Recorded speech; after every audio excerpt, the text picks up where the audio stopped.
Hello, mayong adlaw, magandang oras, magandang tanghali mga kaibigan. Ito ako ngayon, nagpapakita na naman dahil namimiss ko na kayo. At dahil sa kakamimiss ko sa iyo, kaya ngayon ako at i-shout out ko kayo lahat sa aking mga followers, mga silent viewers. Kumusta po kayo lahat? Bago lang akong gising at nanaginip ako sa aking mga kapangyarihan. At ang kapangyarihan na aking pinanaginipan ay kukunin ko mamayang gabi.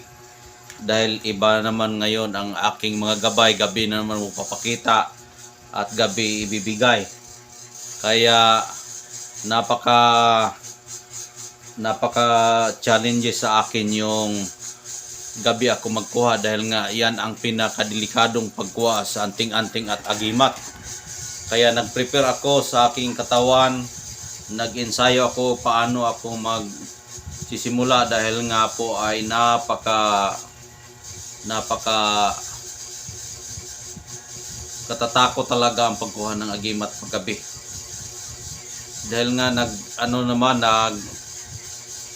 utos naman sa akin yung aking mga kaibigan na ibahin ko daw ang aking pagkuha gabi na naman. Kaya may nakuha ko kagabi na agimat na isang agimat ng apoy na tinatawag na santilmo.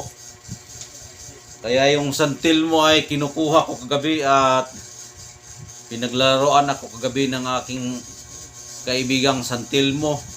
Nagtatakot ako talaga dahil nga hinabol ako ng aking mga kaibigan na santilmo. Kaya yung santilmo ipapakita ko sa inyo kung anong itsura. Hello guys, ito po yung santilmo na aking nakukuha. Yan. Mga santilmo po yan lahat. Yan. Kaya kung mag-order kayo, magkuha kayo ng mutya sa santilmo o mutya sa apoy. Dito, yan. Mga mutya po ito ng santilmo. Yan. Ito kapag dala mo itong mutya ng santilmo kapag gabi, hindi ka matatakot at sa halip ikay nananakot.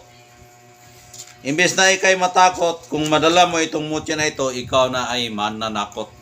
Ayan. Ayan o, tingnan mo. Umaapoy siya. Kaya ang santilmo kasi guys o mga kaibigan, isa po yung dugo ng tao na patay. At yan po ay aking nakukuha yung mga dugo na patay at nagiging mga bato na po siya. Kaya gabi siya nagpapakita sa akin dahil hindi mo makikita ang santilmo kapag araw.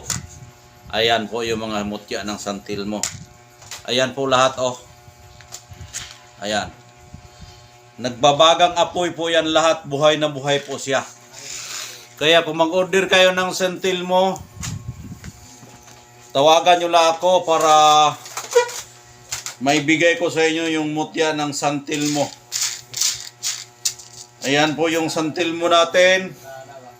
Ayan yung santilmo. Nagbibigay sa atin ng swerte. Ano ba ang gamit ng santilmo? Ang gamit po guys ng santilmo ay isa po yung gamit na pwede yan igamot sa karamdaman ng tao. Pwede rin yan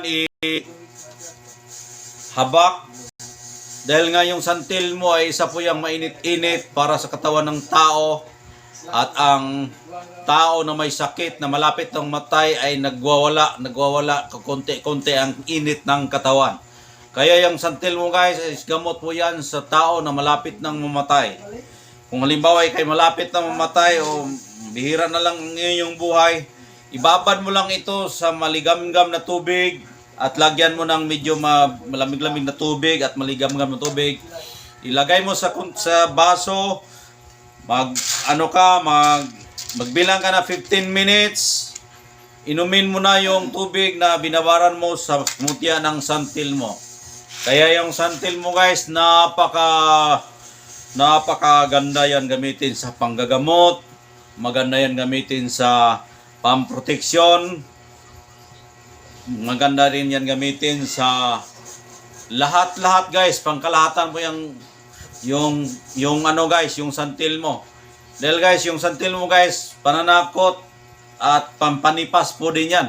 Dahil hindi yan matamaan ng anumang sakum na yung santil mo dahil nga espiritu na po yan na nagiging bato.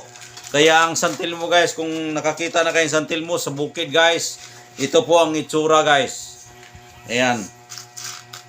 Yan ang itsura ng santil mo guys, na mutya guys, na galing sa kanila. Dugo ito ng tao guys, na nagiging bato at mag-ilaw-ilaw yan siya sa gabi guys. Mag-ilaw-ilaw yan, kaya gabi lang yan makuha. Tapos kapag ano guys, kapag makakita ka ng santil mo guys, lapitan mo guys kung hindi ka matakot. Lapitan mo yan tapos tapos kukunin mo ang kanilang mutya guys. Kapag makuha mo yan guys, napakaganda yan guys, gamitin sa lahat ng karamdaman, pampaswerte, pamproteksyon. Bakit tinatawag yan pamproteksyon? Ang pamproteksyon guys, hindi mamatay ang santil mo dahil nga yung santil mo ay isa na po yung espiritu. Kaya kung dala mo yan, malakas ang espiritu, hindi na mamatay yung ikaw. Hindi ibig sabihin dahil Diyos lang nakakaalam. Tapos kapag sa mga trahedya guys, may mga baril-barilan guys. Kapag mayroon ka nito guys, hindi rin ako magsabi na hindi ka matamaan dahil nga Diyos lang nakakaalam. Pero sa aking spiritual na isip guys, hindi ito matamaan ng baril guys. Tapos kapag ikay maninda guys, mabilis ito ibenta guys. Madali lang maibenta yung mga paninda mo. Dahil ito ay isang uri ng espiritu, kahilingan mo na galing sa kanila at pinagbigyan mo yung kanilang espiritu. Kaya bibigyan ka rin kapag yan ay binubuhay mo. Pagkatapos guys, kapag ikaw ay may sakit sa karamdaman, malapit ka nang mamatay, babad mo lang ito sa maligamgam na tubig at inumin mo ang batong ito yung kanyang tubig. Ganyan po paggamit sa anting-anting agimat ng mutya ng santil mo guys. Ayan po ang aking guys, yan lang po ang aking masasabi guys. Kaya maraming salamat guys sa hanggang ngayon. Nanatili pa rin kayong nagsubaybay sa aking channel at nandyan pa rin kayo sumusuporta sa